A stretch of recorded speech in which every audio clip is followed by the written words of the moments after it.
they get from Big Pharma that Big Pharma got from the politicians. Oh, and don't worry, guys. They've just got the medicine we need for this new variant, too. Thank you. Thank you. Take my... I mean, wait. They're pharmaceutical companies. So yeah, I would hope that they would have the medicine for the new variant. Yes, that's what they're supposed to do.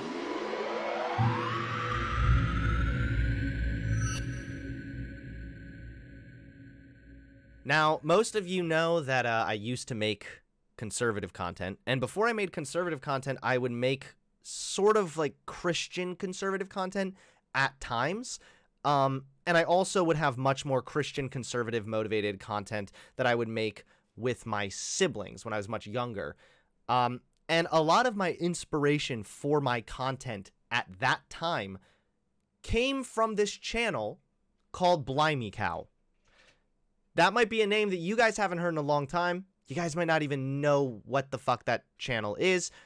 However, if you were homeschooled, as I was, and if you were raised in more Christian conservative circles, Blimey Cow was very popular in those circles. You know, they went viral way back in like 2013. We can look here at some of their popular videos here.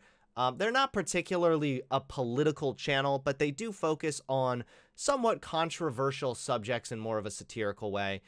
10 things you should never say to a guy, to a girl. This was the big one that I remember, 7 lies about homeschoolers. So like, yeah, 2012. I remember this one.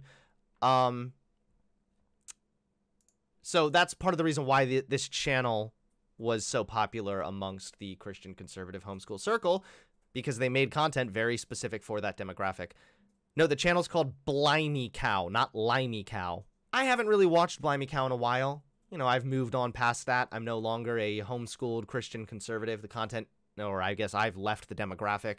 And the content has also not really evolved that much. It has changed now, but I mean, like, they're still making videos for homeschoolers and Christian, top 15 Christian curse words. Yeah, I mean, it's pretty standard stuff still. It's still kind of very similar topics. But recently, they made this video. Watch this video anytime there's a new variant. And so, as a long time Blimey Cow viewer, this pops up in my feed. I haven't watched their videos in a while, but I'm like, hey, this sounds a little bit interesting. This is a little different for them. I wonder what they're gonna say. I have regrets. when you woke the other day and the news was freaking out about a new variant, how did you feel? Were you scared? Or were you just tired? Did you maybe even roll your eyes a little bit? Not because you reject science. No, that's not what I mean. I trust the science, dude. Don't get that twisted. I just mean, did you, in a moment of weakness, roll your eyes just a little bit from the tiredness? Guys, I mean, yeah. Whenever there's new variants that come out, of course you're probably gonna roll your eyes and be a little exhausted. We want this fucking pandemic to end. But being tired, annoyed, or rolling your eyes doesn't make the new variant any less real. I don't know. from the tiredness. Guys, you know us. We don't like to talk about specific things going on in the news, and that's why we're not going to name the current variant we're talking about in this video, because we want this video to be evergreen for the next 5, 10, 20 years, God help us. My question is simply this. What incentive do they have for this to ever calm down? Politicians... And then, as you can see, it's all downhill from here. Now, it's delivered to you as a very satirical, funny, sort of just commentary, innocent... Am I okay right now? An innocent little thing. But then, let's really listen to what they're saying and the implication of what he's saying here. But my question is simply this. What incentive do they have for this to ever calm down? What incentive do they have for this to ever calm down? Okay, so the implication of what you're saying right here and right now is that there is someone or something that is orchestrating this to happen or has incentives to make this happen. Now, you said you trust in the science here. This sounds a little sketchy to me. Let's keep watching.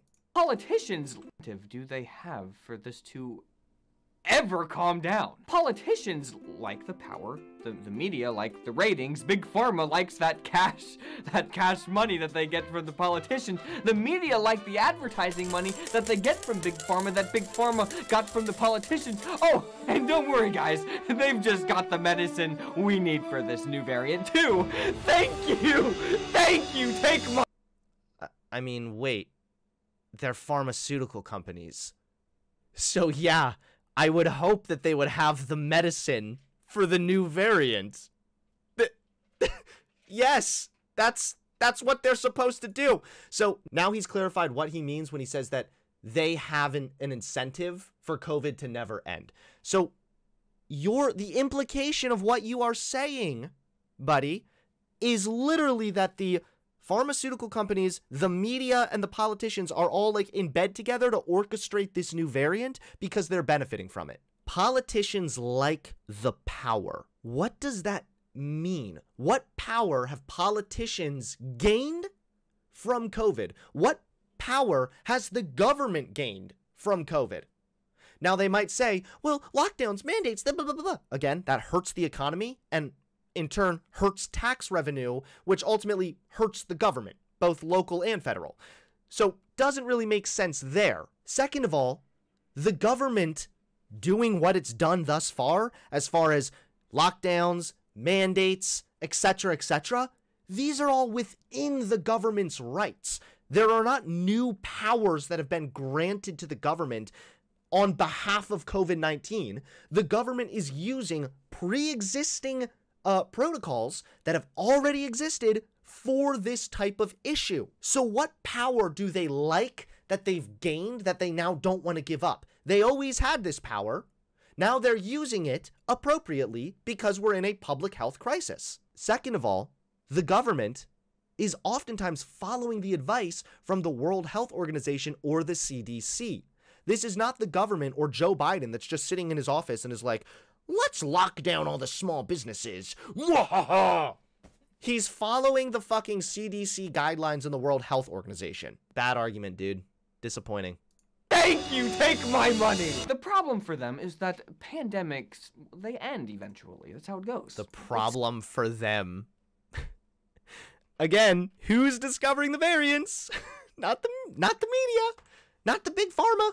The problem for them is that pandemics, they end eventually. That's how it goes. It's so sad. But the good news for them is that systems of power tend to, well, stick around long after the crisis. Everything is proceed. The concern is that this is going to be the TSA at the airport all over again. Some of you might not know this, but we have been doing this show for a long time. But you haven't always had to go through that pornography machine is but what it basically is. So some government pervert can take a good look at you before you get on your flight. In fact, it's so sick. In fact, there was a time when that was a very contentious issue, believe it or not. Sadly, everyone just kind of takes it now. They just throw up their hands while they, throw up their hands. And I think about that a lot lately because it was the last time that people were so scared of something that they stopped thinking rationally about everything. Oh shit, this is a really terrible example to bring up. So the TSA thing, did he even read anything here? Can the TSA see you naked? Now, here's where this controversy came from. From 2009 to 2013, the TSA was using a different type of technology that essentially used X-ray imaging and did produce pretty, I mean, you can see one there. Yeah, I'm going to skip past it a little bit. Pretty iffy images of the person. Sure, I think you would be right to find that uncomfortable. He brings this up, however, as an example of once they get the power, they never give it back or something. That's actually the opposite of what happened here. So I might have to go into full screen because I don't think I can show this X-ray image on my screen. So listen to this. I'm going to read you this little excerpt from the article that they clearly didn't read before making any of this video. After much media attention and public outcry, the TSA claimed that employees would not be able to identify passage based on the near naked photos. But privacy activists and Congress were non-pulsed. In 2013, bowing to legislative pressure to protect flyers' rights, the agency pulled the backscatter machines. And now they are changed to this, a generic stick figure, and then it just lights up if they detect something on you that you're not supposed to have. So the fact that they would bring this up as an example of once they get power, they never give it back, it's actually the fucking opposite, dude. They had something that was pretty yikesy and unacceptable. Nobody just rolled over and took it. It became highly contentious, and then the systems that we have in place stepped in and did their job correctly and forced the TSA to change their behavior. This is like the worst example you could have thought of. This is like an example that's just everything against your point. And again, the only reason this makes sense is if you haven't done the research. These devices, even, where you said, look, let him get a good look. These are the devices that now show this image, dude. Like, you don't even know what you're talking about. These machines have been in use since 2013. Holy shit. But yeah, that's, I guess, an example of when the government gets power, they never give it back, even though the government had the ability to do X-ray scans, and then... okay. Anything else. Doesn't it feel strange that we let them photograph us nude just to get on a flight? Hey man, it's the only way we can stay safe, okay? You could be hiding anything in that backpack or in those clothes. Right, but isn't there some balance between security and dehumanization? Dude, it's a small sacrifice to keep us safe. Wait, what are you? Why are you trying to get through there without going to... Officers! Officers! He's an anti-terrorist! Back in those days, before all of LOL. I totally see how they're trying to make it parallel. What's dehumanizing, though, about complying with COVID shit? Or is it dehumanizing maybe to wear a mask? of the recent unpleasantness, it used to be a funny hypothetical that you'd throw out there in an attempt to win an argument. Because using that logic, you could justify really anything if it meant that, you know, people were safer. So the joke was, well, they should just lock you up in your home forever. That'd be the safest thing after all. And then they actually did it. It turns out, when you completely lock, you know, social people down for their safety, people kill themselves. They start doing drugs and then they overdose. And for those of us, you know, still here, we haven't scratched the surface of the mental health issues that we're gonna be facing over the next decade. So, What? hey, Okay, wait, do you think that people could do drugs, get depressed, or commit suicide if a loved one dies of COVID? This is nothing but concern trolling at this point. It's causing people to kill themselves. Oh, listen, there's a lot of unrest. There's, it's, again, in your mind, it's the scary, bad media or something that's, like, invented this variant or whatever. So you see this thing differently. But in reality, this is a pandemic. No one likes it. No one wants it to be here. It's not like there's just this ultimate perfect solution, but the big mean government chose the mean solution.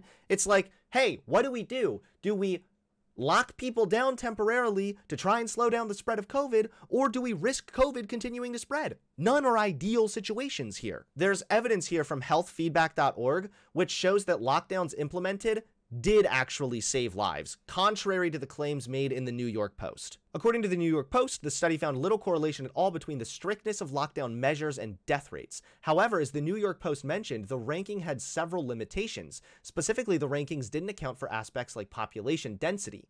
More importantly, the New York Post misrepresented the analysis, which reported that lockdowns have been effective in both reducing DDPM, daily deaths per million residents due to COVID, in highly infective states, and preventing new spikes in deaths. Additionally, this trend implies that states that are more open are susceptible to higher COVID-19 death rates. In short, the analysis itself contradicts the New York Post article. And even the author of the analysis said, "I'm disappointed that the results of my study have been misinterpreted. The report finds that the benefits of lockdowns in reducing deaths don't occur immediately. Instead, they occur several months down the road." Again, we haven't even scratched the surface of the mental anguish we're going to be experiencing later on down the line. Well, thankfully, later on down the line, some lives have been saved from not getting COVID. I'm trying to say is, they're playing with fire here. And they're doing it for power and money. They don't care about you. The only way I would ever trust any of these clowns is if They're doing it all for power and money? Again, how have they gained power? they got on TV and said something like this. Hey everyone, I just wanted to let you know that we're dealing with an extremely scary situation right now that we don't quite understand, and I know that a lot of the stuff that we're proposing to do to counteract it is going to make your lives completely miserable. So what I'm going to do is sell my mansion and all my personal wealth and just give it to you guys so that I can live among the plebs. Yeah, we'll just see how things go. This pandemic would have been over in 3 days if this actually happened. What does this even mean? Does he mean that if the rich people had to give up their wealth because of the pandemic, that they wouldn't have orchestrated the pandemic? What is even what's the joke here? For a couple of weeks, then we'll check back in. Okay. If they said that, I would maybe, just maybe, give them an ounce of respect. Maybe. But they're not. They live in their $1 million mansions away from the regular people. They restrict our movement, they restrict our jobs, and then they offer us checks like for $1,000 just to, you know, here's a little bit of your humanity back while we take everything else from you. You're free to spend the cash on Amazon, but not local businesses because those all closed. So this is actually the point that I should have, where I should have brought up the small business thing earlier. For example, a lot of the times when new variants come around, we end up shutting down small businesses, or excuse me, just shutting down local economies in general. Now, sometimes this is the government that does this directly. Other times, small businesses get hurt worse because during COVID, people don't want to go out and shop usually. So politicians, especially on a state, county, and local level, they benefit from flourishing local economies. You can read right here how local economies realize distinct benefits from the activities of local small businesses. Small businesses, in turn, can realize competitive advantages by employing a local focus in their service and marketing activities. Major benefits of businesses in the local economy include a boost in employment and discretionary income in the community, tax income increases for local governments, and a loyal customer base for businesses. So the politicians don't benefit from shutting down the economy. The politicians, the local politicians that are making these ordinances, they're not benefiting. They're suffering. The politicians have not gained at all from shutting down small businesses. They've only been harmed from that. That hurts the economy. It hurts tax revenue. It hurts them.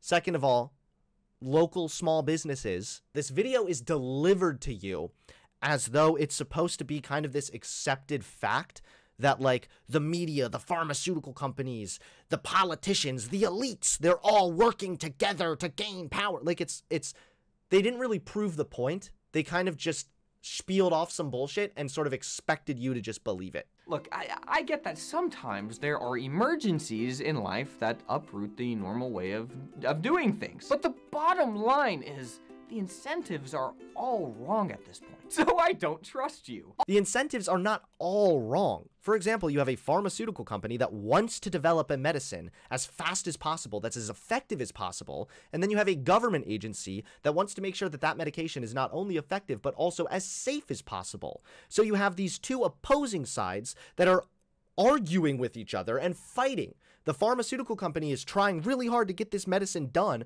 and the FDA is trying really hard to make sure that there are no issues there. They're at odds there. In the end, the good guys always win. That's what I have to tell myself. Hang in there, guys. Hang in there. This is a depressing video. I've got a good feeling. It's depressing, man, to believe these things. I think I have a good feeling. Just like 10 more variants to go, guys, okay? We can do it. We can make it.